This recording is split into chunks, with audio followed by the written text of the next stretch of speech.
Thank you very much for having me. Look forward to talking about the SpaceX Mars architecture, and what I really want to try to achieve here is to make Mars seem possible, make it seem as though it's something that we can do in our lifetimes, and that you can go. And is there really a way that anyone could go if they wanted to? I think that's really the important thing. So, I mean, first of all, why go anywhere, right? I think there are really two fundamental paths. History is going to bifurcate along two directions. One path is we stay on Earth forever, and then there will be some eventual extinction event. I don't have an immediate doomsday prophecy, but eventually history suggests there will be some doomsday event. The alternative is to become a spacefaring civilization and a multi-planet species, which I hope you would agree that is the right way to go. Yes?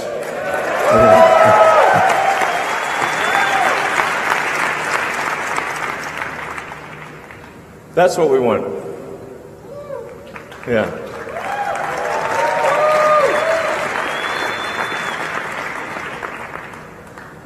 So how do we figure out how to take you to Mars and create a self-sustaining city, a city that is not merely an outpost but could become a planet in its own right, and for us, thus we could become a truly multi-planet species.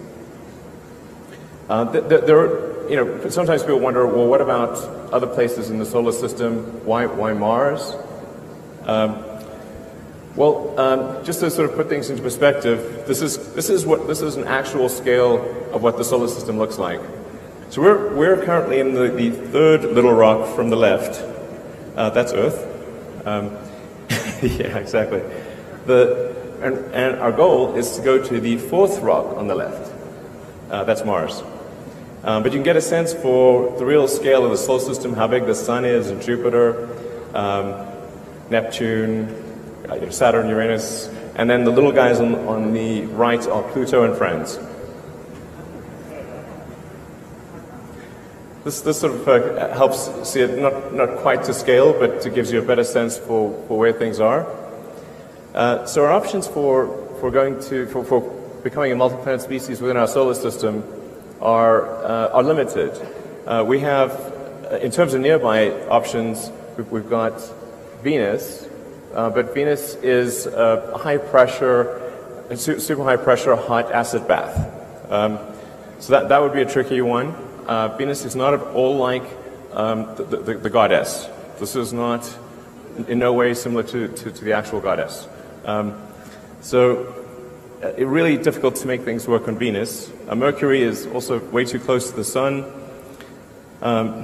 We could go potentially on one of the moons of Jupiter or Saturn, but those are quite far out, much further from the Sun, a lot harder to get to. It really leaves us with one option if we want to become a multi-planet civilization, and that's Mars.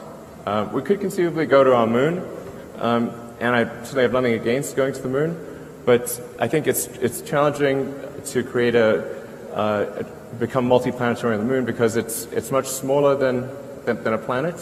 It doesn't have any atmosphere. It's not as resource-rich as Mars.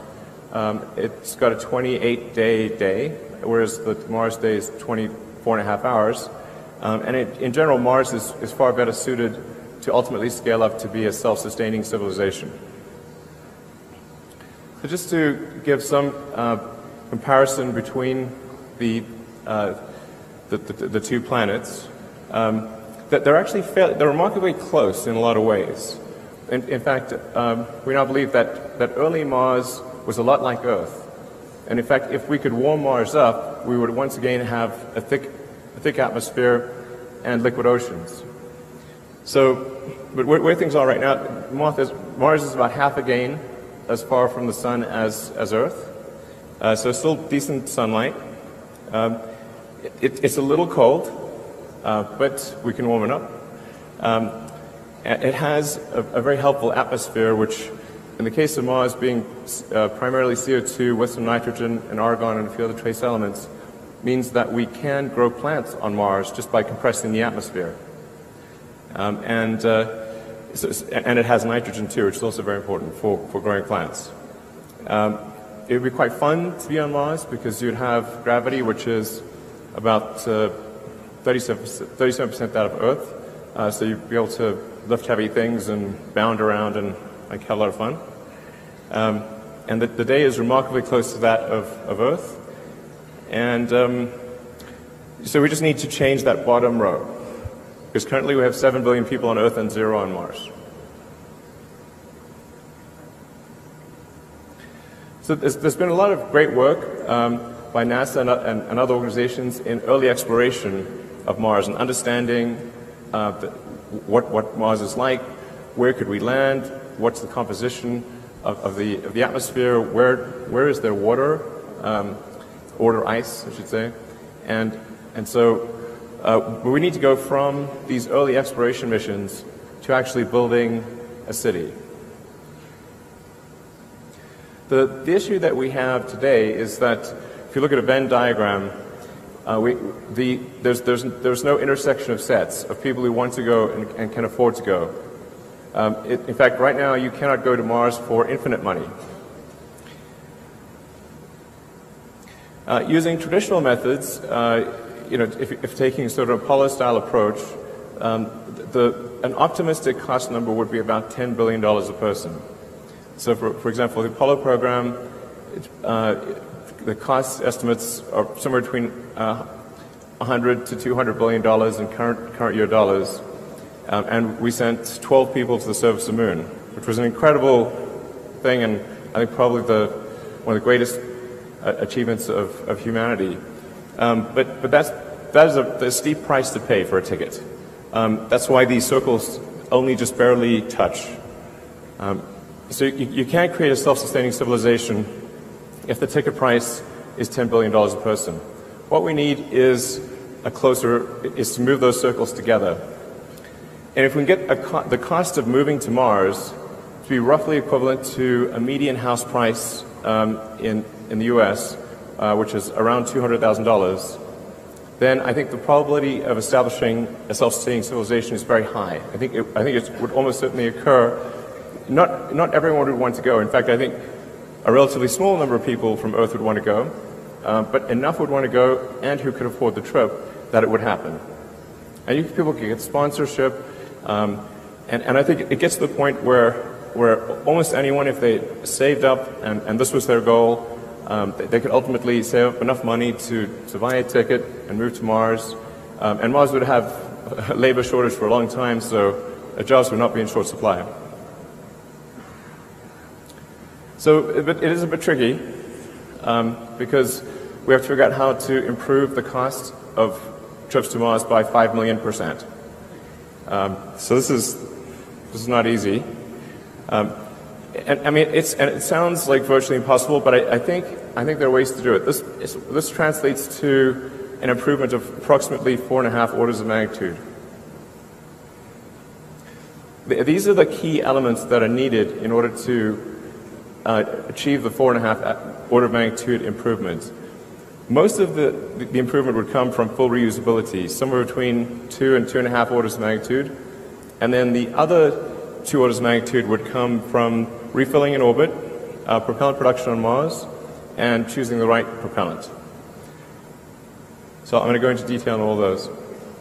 Full reusability is really the super hard one. It's very difficult to achieve reusability for even an orbital system, and that challenge becomes even substantially greater for a system that has to go to another planet. But as an example of the difference between reusability and expendability in aircraft, and this you could actually use any form of transport. You could say a car, bicycle, horse. If they were single use, almost no one would use them. It would be too expensive. But with frequent flights, you can take something like an aircraft that costs $90 million, and if it was single use, you'd have to pay $500,000 per flight. But you can actually buy a ticket on Southwest right now from LA to Vegas for $43, including taxes. So that's I mean, that's a massive improvement. Right there, it's showing a 4 order of magnitude improvement. Now, this is harder. The reusability doesn't apply quite as much to Mars because the number of times that you can reuse the spaceship is, the spaceship part of the system is less often because the Earth-Mars rendezvous only occurs every 26 months. So you get to use the spaceship part roughly every 2 years.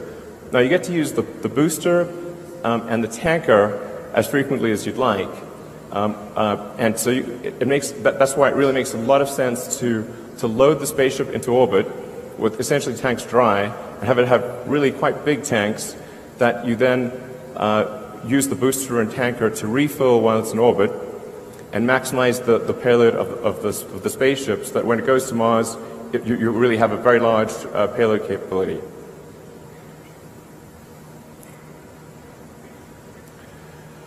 So, as I said, refilling in orbit is one of the essential elements of this.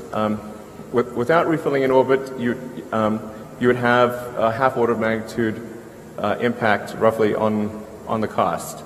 By half order of magnitude, I think the audience mostly knows, but what that means is each order of magnitude is a factor of 10. So not refilling in orbit would mean a 500% roughly increase in the cost per ticket. It also allows us to build a smaller vehicle and lower the development cost, although this vehicle is quite big, but it would be much harder to build something that's 5 to 10 times the size. It also reduces the sensitivity of performance characteristics of the booster, rocket, and tanker. So if there's a shortfall in the performance of any of the elements, you can actually make up for it by having 1 or 2 extra refilling trips to the spaceship. So it's very important for reducing the susceptibility of the system to a performance shortfall. And then producing propellants on Mars is actually also very obviously important. Again, if we didn't do this, it would have at least a half order of magnitude increase in the cost of a trip, so a 500% increase in the cost of the trip. And it would be pretty absurd to try to build a city on Mars if your spaceships just kept staying on Mars and not going back to Earth. You have this like massive graveyard of ships. You have to like do something with them. So it really wouldn't make sense to leave your spaceships on Mars. You really want to build a propellant plant on Mars and send the ships back.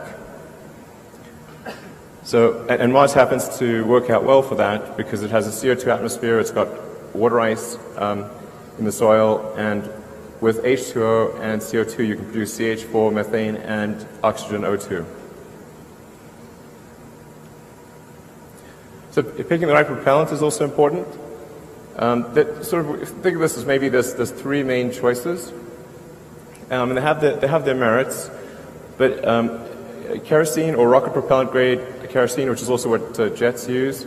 Rockets use a very expensive form, a highly refined form of jet fuel, essentially, which is a form of kerosene. It helps keep the vehicle size small, but because it's a very specialized form of jet fuel, it's quite expensive.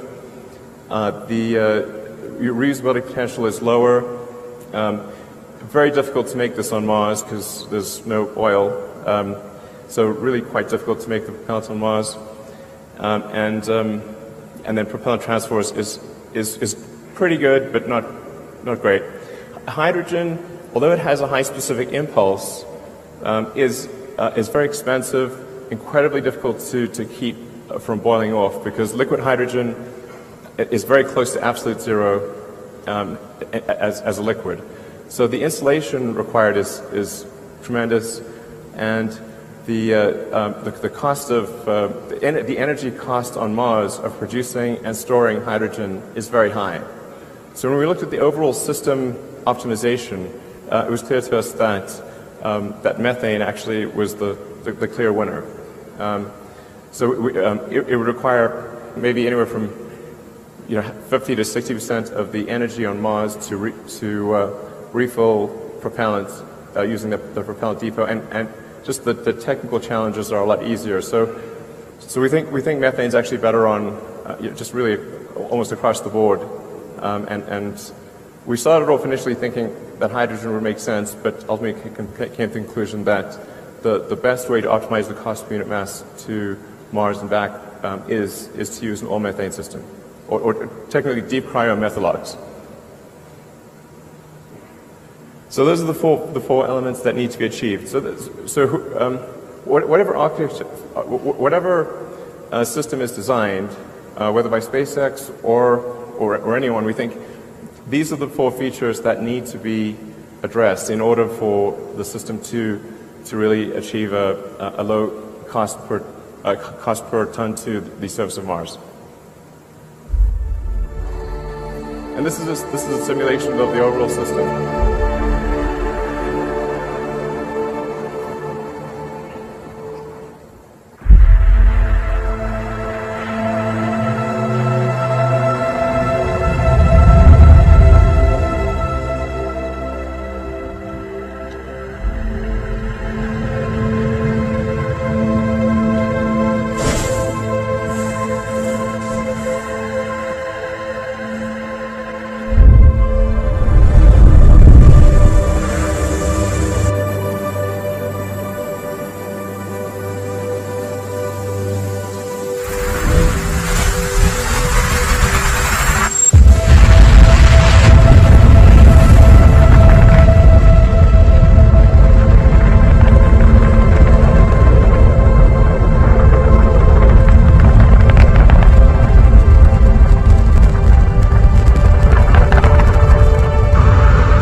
what you saw there is really quite close to what we will actually build. It will look almost exactly what you saw, like what you saw. So this is not an artist's impression. These the simulation was actually made from the SpaceX engineering CAD models. So this is not, you know, it's not just, well, this is what it might look like. This is what we plan to try to make it look like. So in the video, you got a sense for what the system architecture looks like. The rocket booster and the spaceship take off, loads the spaceship into orbit. The rocket booster then comes back. It comes back quite quickly, within about 20 minutes. And so it can actually launch the tanker version of the spacecraft, which is essentially the same as the spaceship, but filling up the unpressurized and pressurized cargo areas with propellant tanks. So they look almost identical. So this also helps lower the development cost, which obviously will not be small. And then the propellant tanker goes up, and it'll go up multiple times, so anywhere from 3 to 5 times to fill the tanks of the spaceship in orbit. And then once the spaceship the tanks are full, the cargo has been transferred, and we reach the Mars rendezvous timing, which, as mentioned, is roughly every 26 months. That's when the ship would depart. Now, over time, there would be many spaceships. You'd ultimately have, I think, upwards of 1,000 or more spaceships waiting in orbit. And so that the Mars colonial fleet would depart en masse. They're kind of like Battlestar Galactica. You've seen that thing. That's a good show. So it's a bit like that. But it actually makes sense to load the spaceships into orbit because you've got 2 years to do so, and then make frequent use of the booster and the tanker to get really heavy reuse out of those. And then with the spaceship, you get less reuse because you have to say, well, how long is it going to last? Well, maybe 30 years. So that might be 12 to maybe 15 flights of the spaceship at most. So you really want to maximize the cargo of the spaceship and reuse the booster and the tanker a lot. So anyways, the ship goes to Mars, gets replenished, and then returns to Earth. So I'll go into some of the details of the vehicle design and performance. And I'm going to gloss over, I'll only talk a little bit about the technical details in the actual presentation, and then I'll leave the detailed technical questions to the Q&A that follows. This is to give you a sense of size.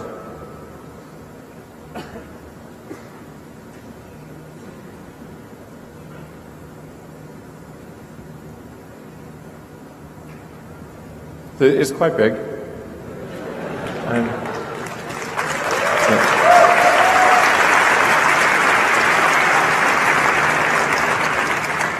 The funny thing is, I think in the long term, the ships will be even bigger than this. I think that this will be relatively small compared to the Mars interplanetary ships of the future. But it kind of needs to be about this size because if in order to fit 100 people or thereabouts in the pressurized section, plus carry the luggage and all of the unpressurized cargo to build propellant plants and build everything from iron foundries to pizza joints to you name it. We need to carry a lot of cargo. So it really needs to be roughly on this order of magnitude. Because if we say like say a minimum threshold for a self-sustaining city on Mars or civilization would be 1 million people. Well, and you can only go every 2 years. If you have 100 people per ship, that's 10,000 trips.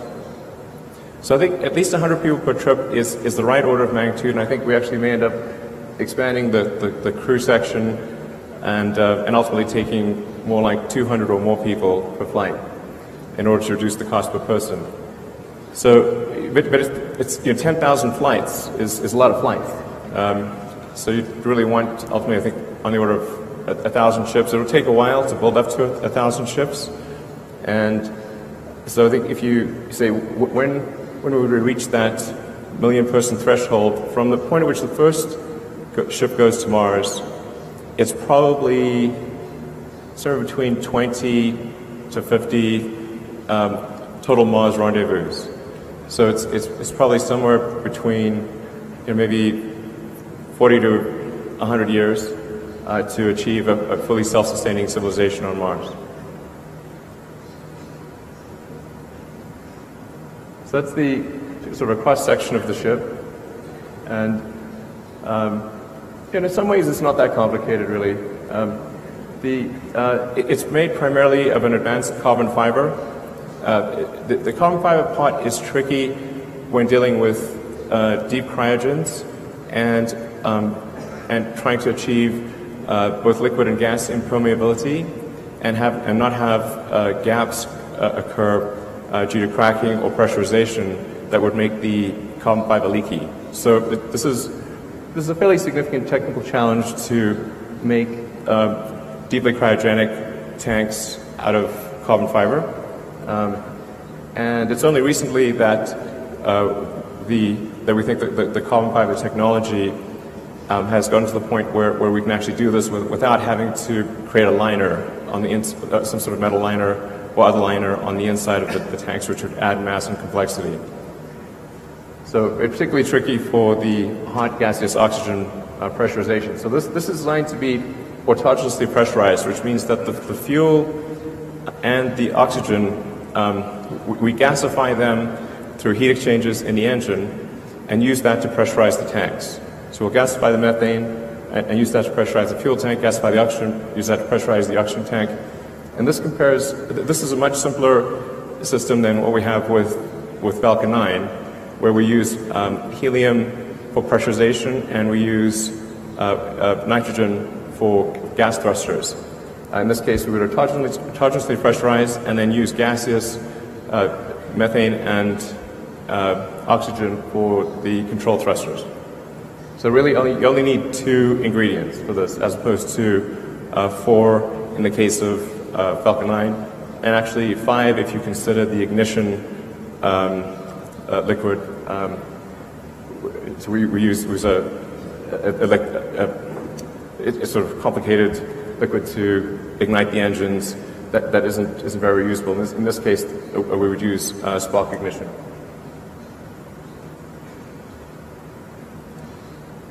So this gives you a sense of vehicles by performance, sort of current and historic. I don't know if you can actually read that, but in expendable mode, the vehicle approach that we're proposing would do about 550 tons and about 300 tons in reusable mode. That compares to Saturn's V max capability of 135 tons. But I think this really gives a better sense for things.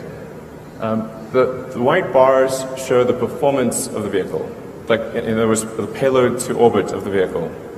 So you can see essentially what it represents is what's the size efficiency of the vehicle. And most rockets, including ours that are currently flying, the performance bar is only a small percentage of the actual size of the rocket. But with the interplanetary system, which will initially be used for Mars, we've been able to, or we believe, massively improve the design performance. So it's the first time a rocket's sort of performance bar will actually exceed the physical size of the rocket.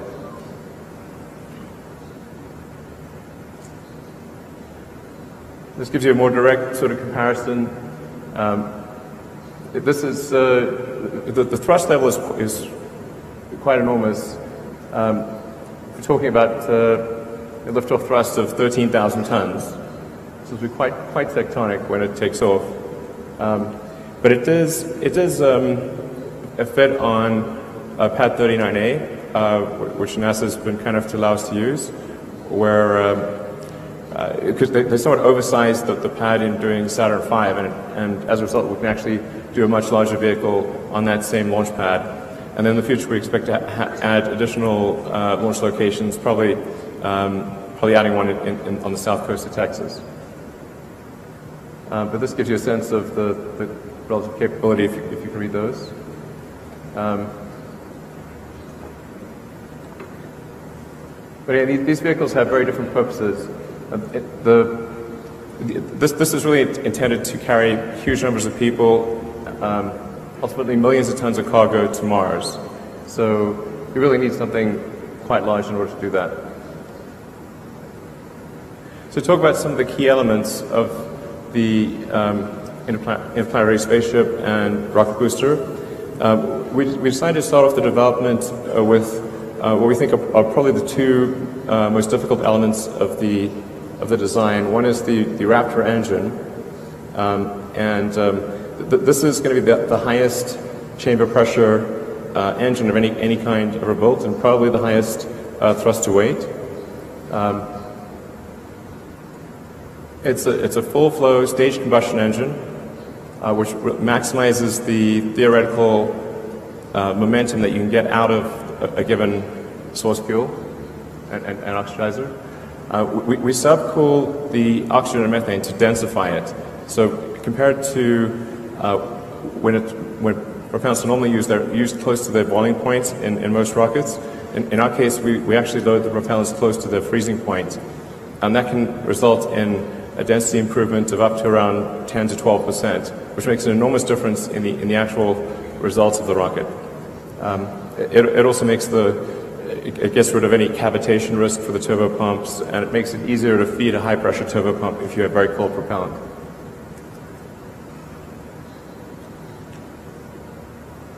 Really, one of the keys here, though, is the vacuum version of Raptor having a 382-second ISP. This is really quite critical to the whole Mars mission, and we're confident we can get to that number, or at least within a few seconds of that number, ultimately maybe exceeding it slightly.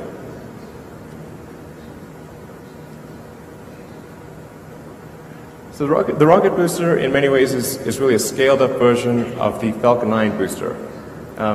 You'll see a lot of similarities, such as the grid fins, obviously clustering a lot of engines at the base, and the big difference really being that the primary structure is an advanced form of carbon fiber as opposed to aluminum lithium, and that we use autogenous pressurization and we get rid of the helium and the nitrogen.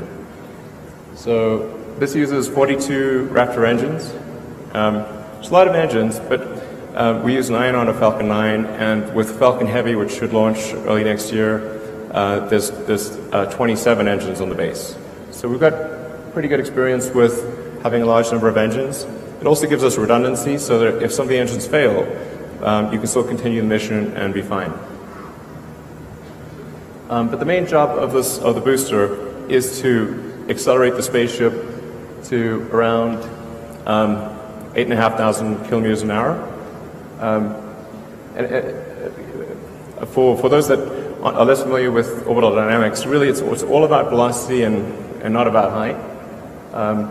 So really that's the job of the booster. The booster is like the javelin thrower. Sort of, it's got to toss that javelin, which is the spaceship. In the case of other planets, though, which have a gravity well which is not as deep, so Mars, the moons of Jupiter, conceivably one day maybe even Venus. Venus will be a little trickier, but for most of the solar system, you only need the spaceship. So you don't need the booster if you have a lower gravity well. So no booster is needed on the Moon or Mars or any of the moons of Jupiter or Pluto. You just need the spaceship. The booster is just there for heavy gravity wells. And then we've also been able to optimize the propellant needed for boost back and landing to get it down to about 7% of the liftoff propellant load. We think with some optimization maybe we can get it down to about 6%. And we've also are now getting quite comfortable with the accuracy of the landing. If you've been watching the Falcon 9 landings, you'll see that they're getting increasingly closer to the bullseye. And we think, particularly with the addition of some thrusters, some maneuvering thrusters, we can actually put the booster right back on the launch stand. And then those fins at the base are essentially centering features to take out any minor position mismatch at the launch site.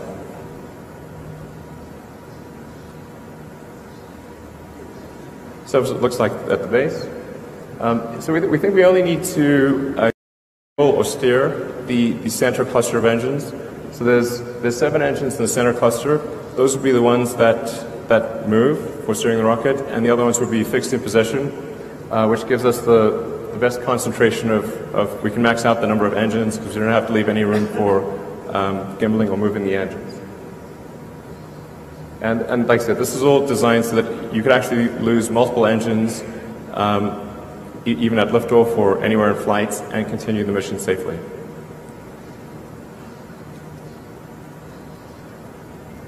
So for the spaceship itself, in the top we have the pressurized compartment, and I'll show you a fly-through of that in a moment. Then beneath that is where we'd have the unpressurized cargo, which would be really flat packed in a very dense format. And then below that is the liquid oxygen tank. The liquid oxygen tank is probably the hardest piece of this whole vehicle because it's got to handle propellant at the coldest level, and the tanks themselves actually form the airframe. So the airframe structure and the tank structure are combined, as it is in all modern rockets. And in aircraft, for example, the wing is really a fuel tank in wing shape. So that it has to take the thrust loads of ascent, the loads of reentry, and then it has to be impermeable to gaseous oxygen, which is tricky, and non-reactive to gaseous oxygen. So that's the hardest piece of the spaceship itself, which is actually why we started on that element as well, and I'll show you some pictures of that later. So, and then below the oxygen tank is the fuel tank, and then the engines are mounted directly to the thrust cone on the base. And then there are 6 of the high efficiency vacuum engines around the perimeter, and those don't gimbal. And then there are 3 of the sea-level versions of the engine which do gimbal and provide the steering. Although we can do some amount of steering if you're in space with differential thrust on the outside engines. The net effect is a cargo to Mars of up to 450 tons, depending upon how many refills you do with the tanker. And the goal is at least 100 passengers per ship, although I think ultimately we'll probably see that number grow to 200 or more. This chart's a little difficult to interpret at first, but we decided to put it there for people who want to watch the video afterwards and sort of take a closer look, analyze some of the numbers. The column on the left is probably what's most relevant, and that gives you the trip time. So depending upon which Earth-Mars rendezvous you're aiming for, the trip time at 6 kilometers per second, departure velocity can be as low as 80 days. And then over time, I think would obviously improve that, and ultimately, I suspect that you'd see Mars transit times of as little as 30 days in the more distant future. So it's fairly manageable considering the trips that people used to do in the old days that routinely take sailing voyages that would be 6 months or more.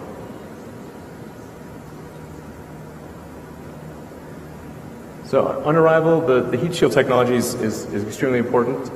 We've been refining the heat shield technology using our Dragon spacecraft, and we're now on version 3 of Pica, which is phenolic impregnated carbon ablator, and it's getting more and more robust with each new version, with less ablation, more resistance, less need for refurbishment. The heat shield is basically a giant brake pad. So it's like, how good can you make that brake pad against extreme reentry conditions and minimize the cost of refurbishment, and make it so that you could have many flights with no refurbishment at all.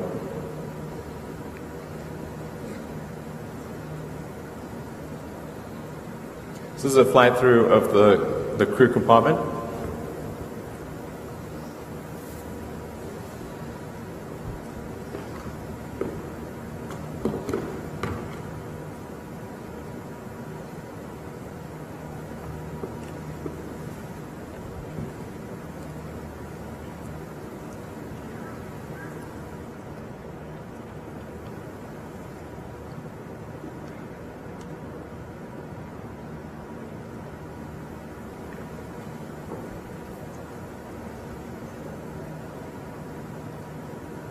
want to give you a sense of what it would feel like to actually be in the spaceship. I mean, in order to make it appealing and increase that portion of the Venn diagram where people actually want to go, it's got to be really fun and exciting, and it can't feel cramped or boring. So the crew compartment or the occupant compartment is set up so that you can do zero-G games, you can float around, there'll be like movies, lecture halls, cabins, a restaurant. It'll be like really fun to go. You're gonna have a great time.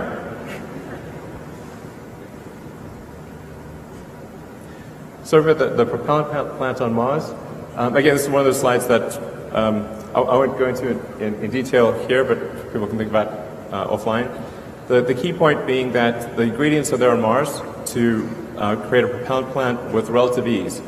Because the atmosphere is primarily CO2, and there's water ice almost everywhere, you've got the CO2 plus H2O to make methane CH4 and oxygen O2 using the Sabatier reaction. The trickiest thing really is the energy source, which we think we can do with a large field of solar panels. So then to give you a sense of the cost, really the key is making this affordable to almost anyone who wants to go. And we think based on this architecture, assuming optimization over time, like the very first flights would be fairly expensive, but the architecture allows for a cost per ticket of less than $200,000. Maybe as little as $100,000 over time, depending upon how much mass a person takes. So we're right now estimating about $140,000 per ton to the surface of Mars. So if a person plus the luggage is less than that, taking into account food consumption and life support, then we think that the cost of moving to Mars ultimately could drop below $100,000.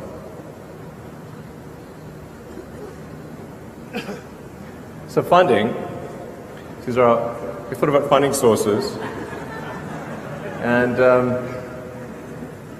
so we've got steel underpants, launch satellites, send cargo to space station, Kickstarter, of course, followed by profit.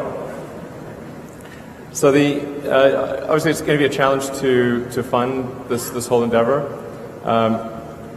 We do expect to generate pretty decent net cash flow from launching lots of satellites and servicing the space station from NASA, transferring cargo to and from the space station, and then I know that there's a lot of people in the private sector who are interested in helping fund a base on Mars, and then perhaps there will be interest on the government sector side to also do that.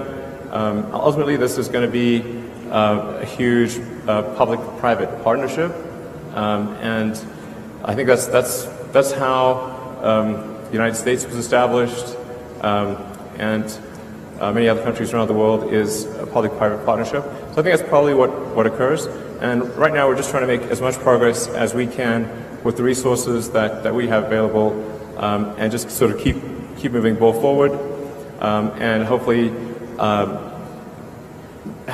I think as we show that this is possible, that this dream is real, not just a dream, it's something that can be made real, I think the support will snowball over time. And I should say also the main reason I'm personally accumulating assets is in order to fund this. So I really don't have any other motivation for personally accumulating assets except to be able to make the biggest contribution I can to making life multiplanetary.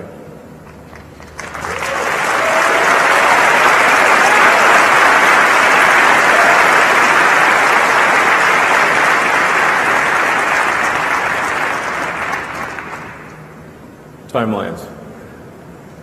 Not the best at this sort of thing.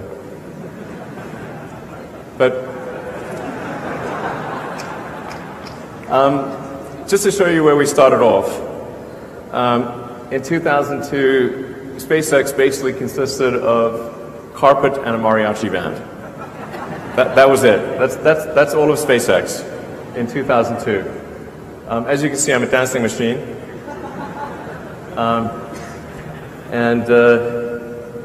Yeah, I believe in kicking off celebratory events with mariachi bands. I really like mariachi bands.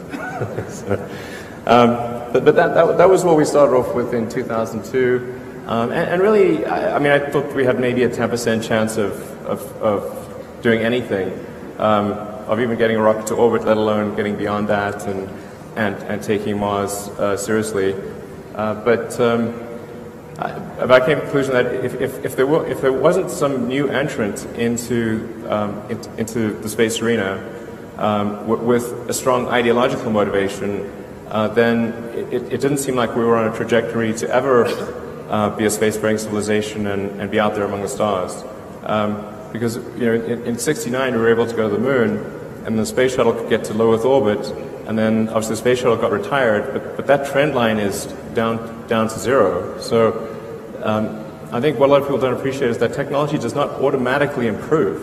It only improves if a lot of really strong engineering talent is applied to the problem that it improves. And there are many examples in history where civilizations have reached a certain technology level and then have fallen well below that, and then recovered only millennia later.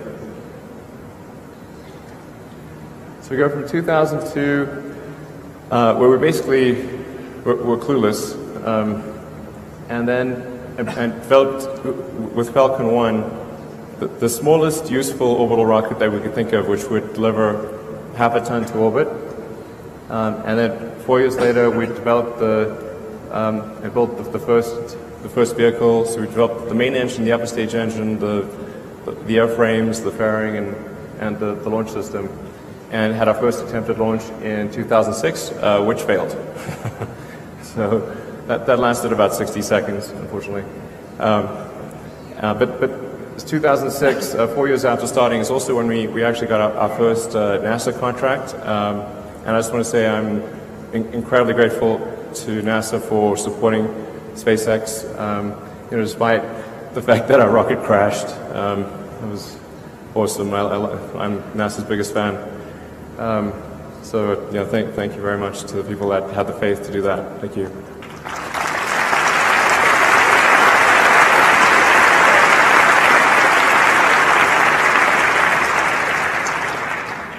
So then, 2006, followed by a lot of grief, and then finally the fourth launch of Falcon 1 worked in 2008, and we were really down to our last pennies. In fact, I only thought I had enough money for 3 launches, and the first 3 bloody failed, and we were able to scrape together enough to just barely make it and do a fourth launch, and thank goodness that fourth launch succeeded in 2008. That was a lot of pain. And then also at the end of 2008 is when NASA awarded us the first major operational contract, which was for resupplying cargo to the space station and bringing cargo back. Then a couple of years later, we did the first launch of Falcon 9, version 1, and that had about a 10-ton to orbit capability, so it was about 20 times the capability of Falcon 1, and also was designed to carry our Dragon spacecraft. Then 2010 is our first mission to the space station, so we were able to finish development of Dragon and dock with the space station in 2010. 2010 is expendable Dragon. 2012 is when we delivered and returned cargo from the space station. 2013 is when we first started doing vertical takeoff and landing tests. And then 2014 is when we were able to have the first orbital booster do a soft landing in the ocean. The landing was soft, it fell over and exploded, but the landing, for 7 seconds, it was good. And we also improved the capability of the vehicle from 10 tons to about 13 tons to LEO. And then 2015, well, last year, in December, that was definitely one of the best moments of my life when the rocket booster came back and landed at Cape Canaveral. So that was really, yeah.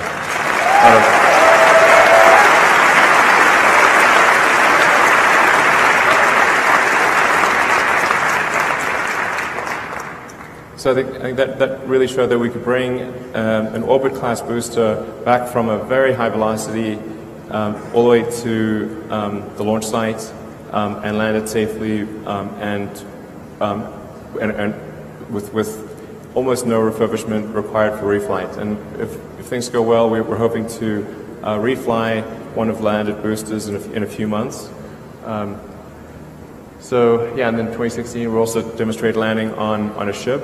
The landing on the ship is important for the very high velocity geosynchronous missions, and that's important for usability of Falcon 9 because about roughly a quarter of our missions are sort of servicing the space station, and then there's a few other low Earth orbit missions, but most of our missions, probably 60% of our missions are commercial geo missions. So we've got to do these high velocity missions that really need to land on a ship out to sea. They don't have enough propellants on board to boost back to the launch site. So looking into the future, next steps. We were kind of intentionally a bit fuzzy about this timeline, but we're going to try to make as much progress as we can. Obviously, it's with a very constrained budget, but we're going to try to make as much progress as we can on the elements of the interplanetary transport booster and spaceship, and hopefully we'll be able to complete the first development spaceship in maybe about 4 years, and start doing suborbital flights with that. In fact, it actually has enough capability that you could maybe even go to orbit if you limit the amount of cargo with the spaceship. Well, you have to really strip it down. But in tanker form, it can definitely get to orbit. Can't get back. We can get to orbit. It actually starts thinking like maybe there is some market for really fast transport of stuff around the world, provided we can land somewhere where noise is not a super big deal. The rockets are very noisy, but we could transport cargo to anywhere on Earth in 45 minutes at the longest. So most places on Earth would be maybe 20, 25 minutes. So maybe if we had a floating platform out off the coast of, say off the coast of New York, say 20, 30 miles out, you could go from New York to Tokyo in, I don't know, 25 minutes. Across the Atlantic in 10 minutes. Really, most of your time would be getting to the ship. And then it'd be real quick after that. So there's some intriguing possibilities there, although we're not counting on that. And then development of the booster. We actually think the booster part is relatively straightforward because it amounts to a scaling up of the Falcon 9 booster. So we don't see a lot of sort of showstoppers there. But then trying to put it all together and make this actually work for Mars. If things go super well, it might be kind of in the 10-year time frame. But I don't want to say that's when it will occur. It's like there's a huge amount of risk. It's going to cost a lot. Good chance we don't succeed, but we're going to do our best and try to make as much progress as possible. And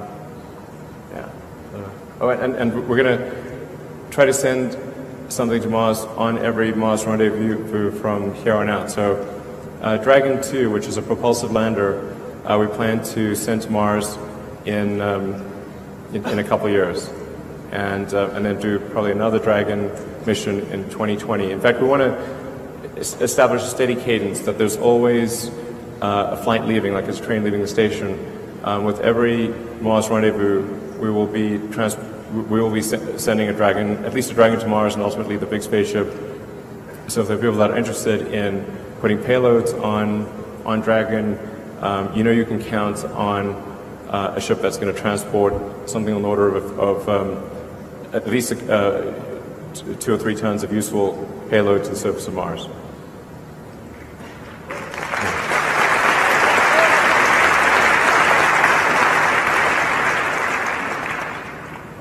Yes, that's part of the reason why we designed Dragon 2 to be a propulsive lander. Is as a propulsive lander, you can go anywhere in the solar system.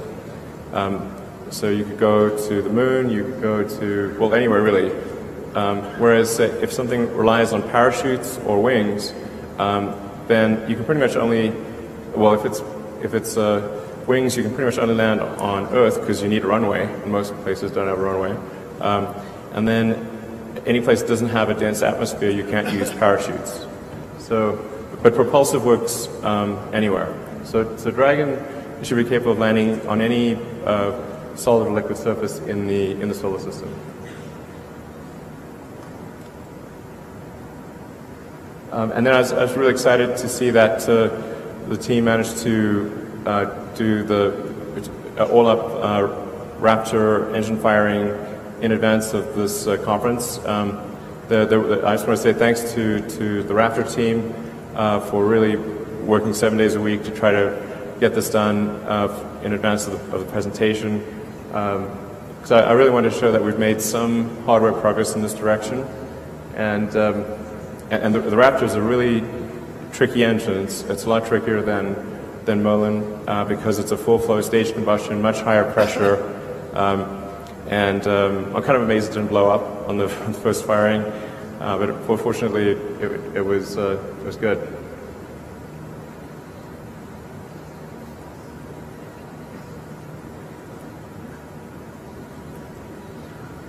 It's kind of interesting to see the Mach diamonds forming. Yeah.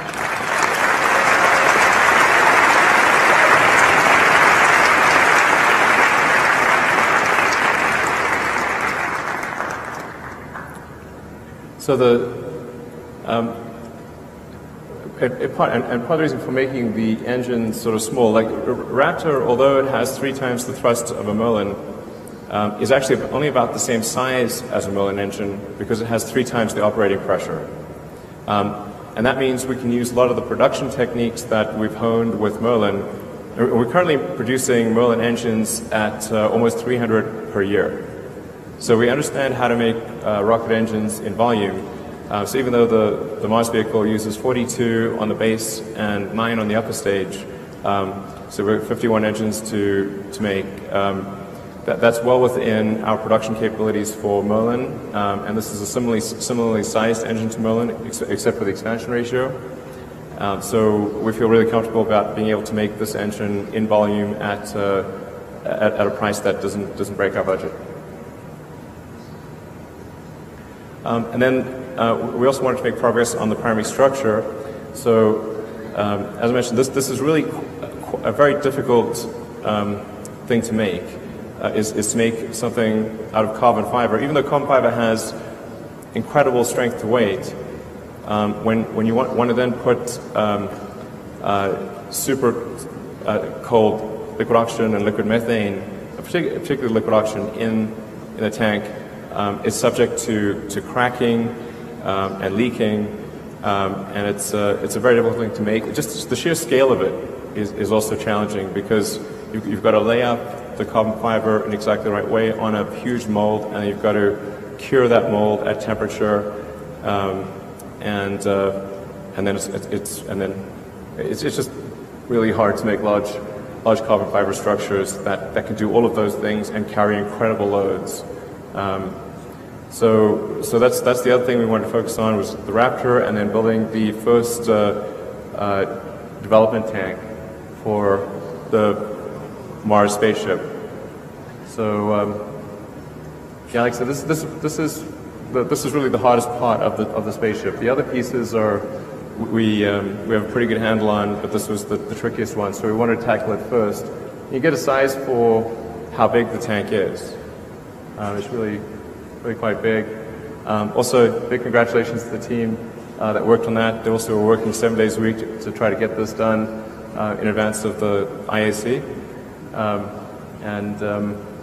So that we managed to build the first tank, and the initial tests with the cryogenic propellant actually look quite positive. We have not seen any leaks or major issues.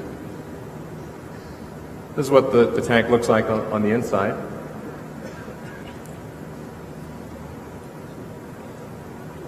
So you can get a real sense for just how big this tank is. It's actually completely smooth on the inside, but the way that the carbon fiber plies lay up and reflect the light makes it look faceted. So then what about beyond Mars? So as we thought about the system, and the reason we call it a system, because generally I don't like calling things systems because everything's a system, including your dog, is that it's actually more than a vehicle. There's obviously the rocket booster, the spaceship, the tanker, and the propellant plant, the in situ propellant production. If you have all of those four elements, you can actually go anywhere in the solar system by planet hopping or moon hopping. So by establishing a propellant depot in the asteroid belt or on one of the moons of Jupiter, you can make flights from Mars to Jupiter, no problem. In fact, even without a propellant depot at Mars, you can do a flyby of Jupiter without a propellant depot. But by establishing a propellant depot, let's say Enceladus or Europa or any of there's a few options. And then doing another one on Titan, Saturn's moon, and then perhaps another one further out on Pluto or elsewhere in the solar system. This system really gives you freedom to go anywhere you want in the greater solar system. So you can actually travel out to the Kuiper Belt, to the Oort cloud. I wouldn't recommend this for interstellar journeys, but this basic system, provided we have filling stations along the way, means full access to the entire greater solar system.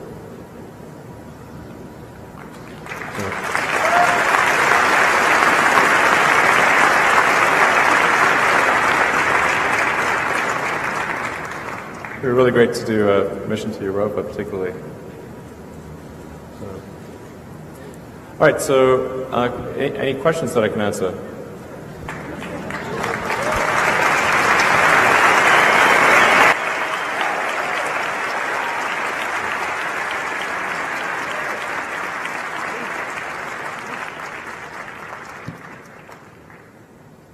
Hello. Yeah, Derek Stamos. I can't see a thing, by the way, so anyway, I won't try to look at you, I'll just hear the disembodied voice. Okay, Derek Stamos of NASASpaceflight.com.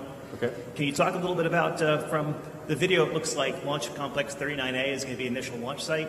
Can you talk about some of the initial test flights, modifications to the pad, and where the booster and spacecraft may be built? Sorry, I think you may need to speak a little bit louder. Sure.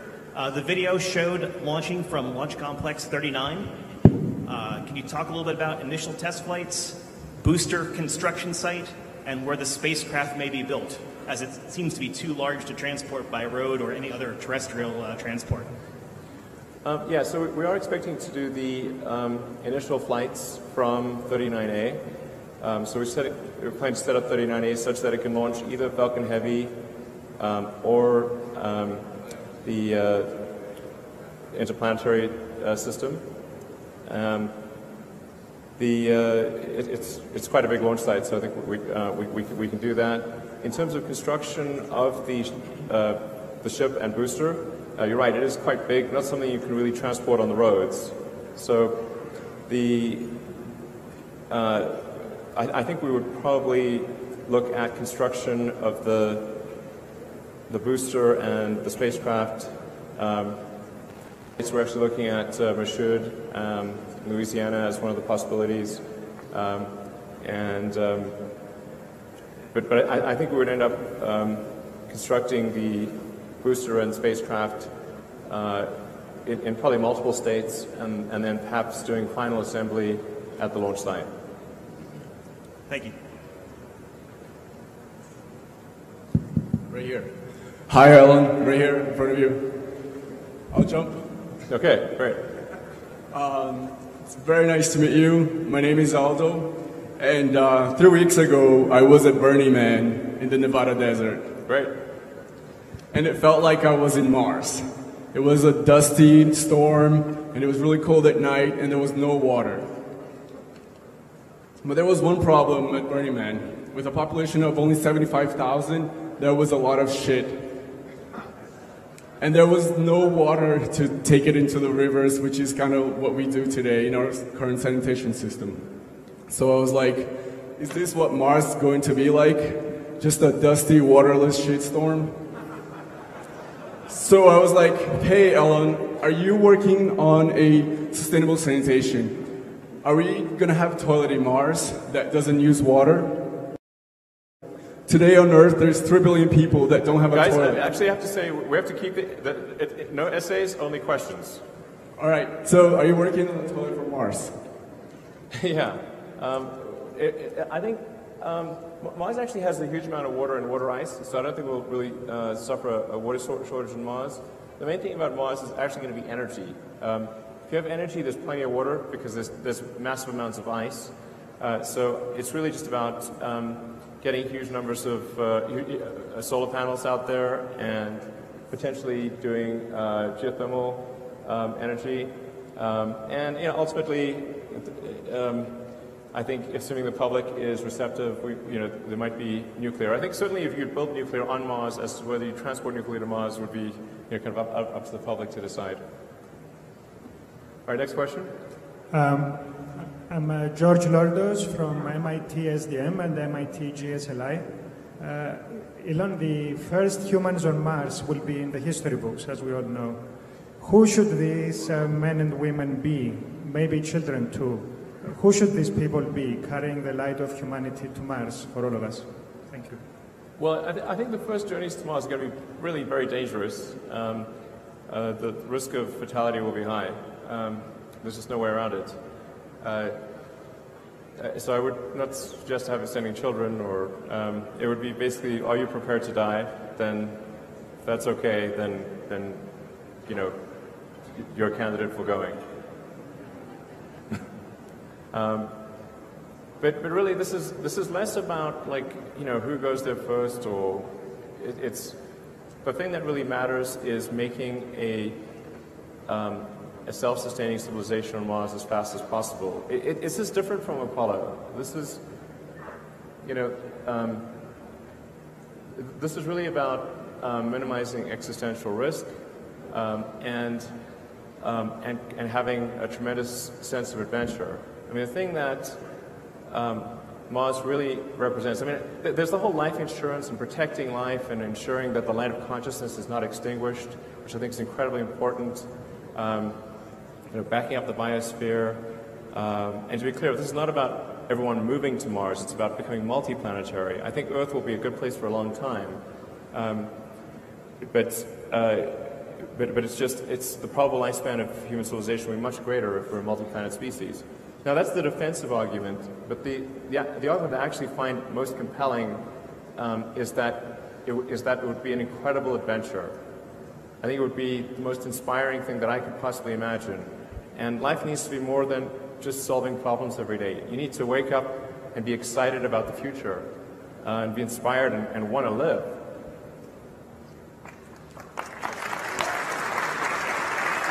Thank you. Thank you very much. Hey, Elon, Dick Rocket, New Space Global, you're the best. Everybody get up for Elon, please. This guy inspires the shit out of us. Come on. I've got a gift for you. It's a comic book called The Future of Fusion. It's about the first man on Mars. Okay. Looks like you. I can't get past El Chapo's militia, though. So I don't know, should I just throw this onto the stage? Sorry? My question is, can I give you this gift? Sure, if you, yeah. It's the future of fusion. Thank you, sir. All right, thank you. Hi, Elon. Lauren Grush from The Verge. You talk about how the Mars colonization architecture is meant to serve as a backup plan. Man, there's so many mics here. Yeah, if you can see me. Okay. The Mars architecture is supposed to serve as a backup plan for humanity, but you didn't touch much on how you will keep humans safe on the way over there from either deep space radiation or how they will live on the planet. Can you give us some insight into the life support systems, habitats, stuff like that? Sure. I mean, my view on the radiation thing is that there's certainly some risk of radiation, but it's not deadly. There'll be some slight increased risk of cancer, but it's I think relatively minor. You need to have some shielding, particularly if there's a solar flare or sort of a big any kind of sort of solar storm. We'd want to basically point the rocket at the sun and maximize your shielding effect. Point the rear of the rocket at the sun so you maximize your shielding effect and have the passengers cluster around a column of water. But I think the radiation risk there is relatively small. Once you're on Mars, obviously you cut your radiation in half just because you've got the planet shielding you, and then there's at least some atmosphere. And I think then what you can construct over time is an artificial magnetic field to deflect high-energy particles. So I actually think the radiation thing is it's often brought up, but I think it's not too big of a deal. And then there's what happens once people are there. I mean, the goal of SpaceX is really to build the transport system. It's like building the Union Pacific Railroad, and once that transport system is built, then there's a tremendous opportunity for anyone who wants to go to Mars and create something new or build the foundations of a new planet. So it's like who wants to sort of be, among the founding members of a new planet, and like I said, build everything from iron refineries to the first pizza joint. We'll want them all. And then things on Mars that people can't even imagine today that might be unique or would be unique to Mars. But that's really where a tremendous amount of entrepreneurship and talent would flourish. Just as happened in California when the Union Pacific Railroad was completed. And when they were building the Union Pacific, a lot of people said, well, that's a super dumb idea because there's hardly anybody who lives in California. But now, today we've got sort of at least the U.S. epicenter of technology development and entertainment, and it's the biggest state in the nation. So, but you need that transport link. If you can't get there, and none of those opportunities exist. So our goal is just to make sure you can get there. Thank you. Okay. Hi, Elon. My name is Anastasia. How far back? All the way? Okay. I would like to ask you the following thing. I'm Russian, and a lot of people here are from many different countries. You're going interplanetary, but you're not going international. When are you going to hire people from other countries than the U.S.? Sure.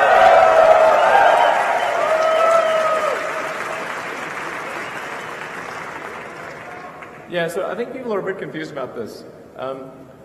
Unfortunately, this is not up to us. So the U.S. government regulations, they make getting a job in the U.S. hard as it is, just getting a job visa hard as it is. But if you're working on rocket technology, that's considered an advanced weapons technology.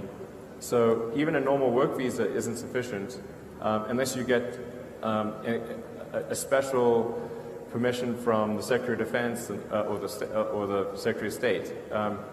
So I want to be clear, this is not out of some desire of SpaceX to just hire people with green cards. It's because we're not allowed to do anything else. And I think this is not a wise thing this is not a wise policy for the U.S. because there's so many talented people all around the world that we would love to have work at our company, but unless they can somehow get a green card, we can't. We're legally prevented from hiring anyone. But for example, this is not the case at Tesla. At Tesla, we're about a quarter of our engineering team is from outside the U.S. and maybe even 30%, because we don't have the ITAR restriction. So I really wish we could do more. It's just our hands are tied. Thank you. Cool. Hey, Elon. So can't wait for the SpaceX Improbability Drive. Looking forward to that. But you often talk about wanting to inspire the masses and kind of push technology forward for conquest. And I'm developing a series with Funny or Die, which is like the top online comedy site found by Will Ferrell. And it's about quick questions, not essays. Yeah, quick question. So it's about you sending someone to Mars, but kind of like that first monkey that got shot into space. They're never coming back. It's going to be a one-way trip. So not necessarily. Well, maybe. So you mathematically determine the world's most expendable human being to make the journey, and that's Michael Cera. So I wanted to see if this is like a project that you might have any interest in supporting. Funny or Die just drove 31 million views to a like Hillary Clinton, Zach Galifianakis video a few days ago. Want to see if you might be able to talk about it after. I think it's pretty important to give people the option of returning. Like the number of people who will be willing to move to Mars is much greater if they know that they have the option of returning, even if they never actually return. I mean, most of the people that went to the original English colonies in North America, they never returned to Europe even once. But some did, and just knowing that if you don't like it there, that you can come back, I think makes a big difference in people's willingness to go there in the first place. And in any case, we need the spaceship back, so it's coming. You can jump on board or not. It's cool. You get a free return trip if you want. So. Hi, Elon. Cameron Ashgard here from the Outer Space Education Alliance. Over the years, we've watched in admiration as you've drawn up great blueprints of how we are going to get to Mars. I'm just curious about what type of initiatives you have in mind for answering the question of why and increasing public interest and actually desiring to do such a thing that's so vast and complex. No, exactly. That's why I started off the talk by saying what really matters is the intersection of sets of people that want to go and can afford to go. So that anything that can be done to increase the desire of people to go, I think is a good thing. And there's been a lot of Mars shows, Mars movies, and there's some TV shows that I know that are getting written, and you really want to create the dream of Mars in people's minds and have it be like, it's the new frontier, and make it as exciting and fun and desirable as possible. So I think this is where the entertainment industry can play a huge role in just imagine, putting that dream in people's heads, showing them what it can be like, and I think this is really something that appeals to anybody with an exploratory spirit. If you're an explorer, if you want to be on the frontier and push the envelope, and be where things are super exciting, even if it's dangerous, that's really who we're appealing to here. But I think anything that anyone here could do in that direction would be great. Getting people excited about going, getting the public behind this. And the truth is, like right now on Earth, you can basically go anywhere in 24 hours. I mean, anywhere. You can fly over the Antarctic pole and parachute out 24 hours from now if you want. You can get parachuted to the top of Mount Everest from the right plane, and you can go to the bottom of the ocean. Earth, from a physical standpoint, you can go anywhere. So there is no real physical frontier on Earth anymore, but space is that frontier. And so I think it's going to appeal to anyone with that exploratory spirit. Thank you very much. Hey, hello, I'm Laura. Back here. Elon. Man, it's really hard to figure out where the disembodied voice is coming from. I wanted to ask you, like, for some normal people like me, what would it take physically? Do you need some requirements or something to get to Mars? Sorry, I can't hear you. Yeah, like, if normal people want to travel to Mars, do we need some specific requirements, or do normal people can go there? No, I mean, we're trying to make it such that anyone can go. Yeah, but, you know, do we need, like, a lot of training or something special? Nope, maybe a few days of training. Yeah. Also, I mean, train more if you want. I wanted to ask you, in behalf of all the ladies, can I go upstairs and give you a kiss, a good luck kiss?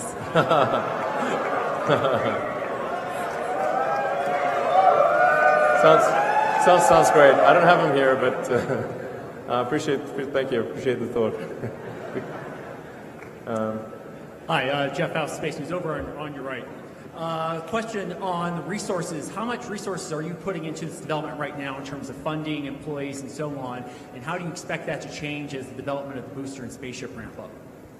Well, right now the resources that are being put into the interplanetary transport system are pretty low. I mean, certainly well under 5% of the company.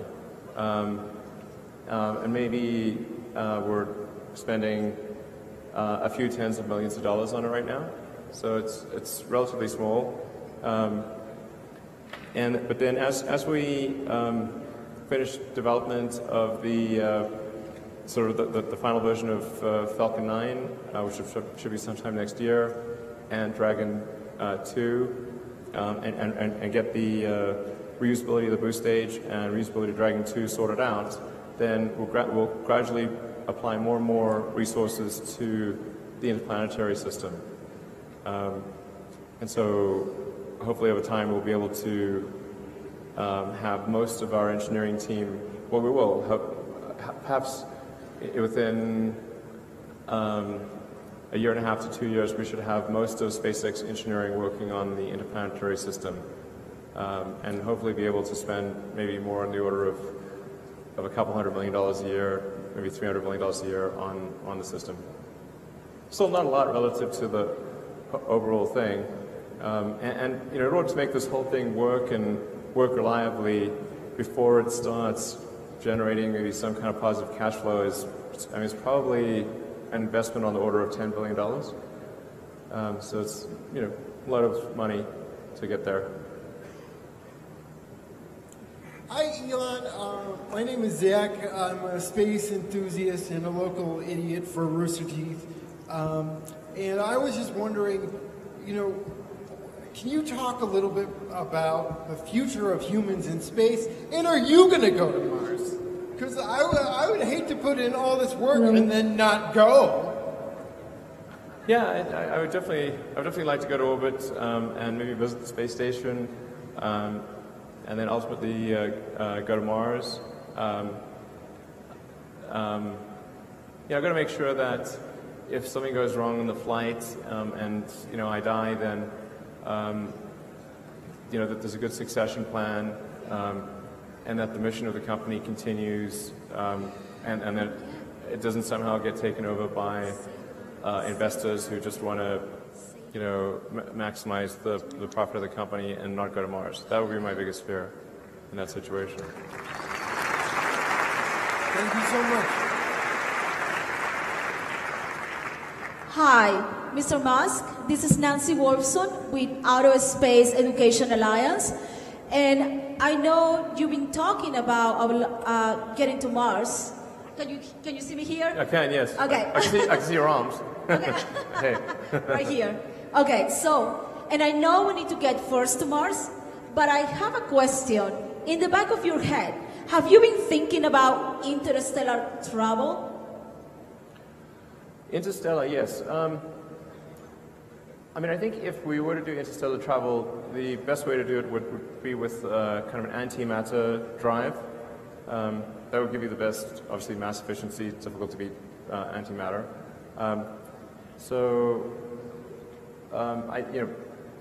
But even in a best case scenario, that's really quite a long journey even to get to Proxima Centauri.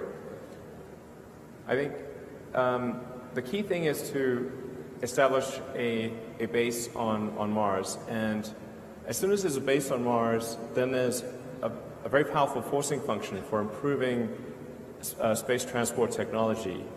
I mean, right now there just isn't that forcing function, because all we do is very local stuff in Earth orbit.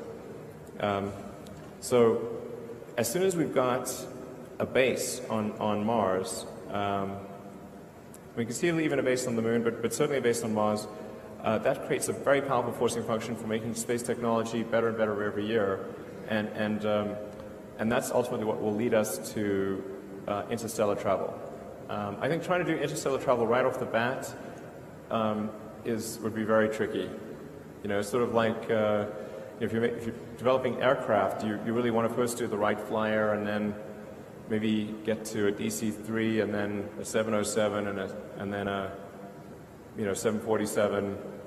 But trying to build the 747 right off the bat would be a tall order. So.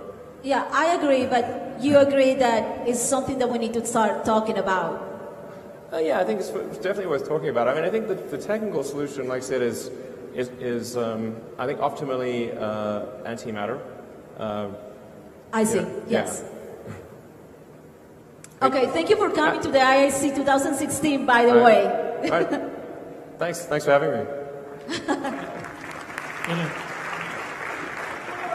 I was curious to know if you ever considered the idea of using a cycler and a semi-cycler to go to Mars on a routine basis, and if yes, why didn't you eventually go for it?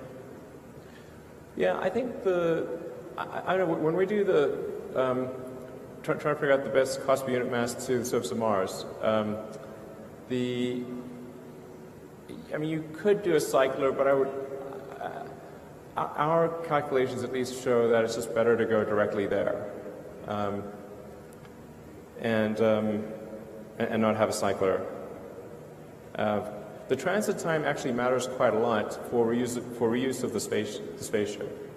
So if you can reuse that spaceship very frequently, then your cost per ton to Mars drops a lot. So now we could be wrong about that, and it could turn out in the future that having a cycler is a good way to go. But I would consider that to be in the realm of potential future optimization, along with having a propellant depot on the Moon. That might make sense, but I would say put that in the category of future optimization. Thank you.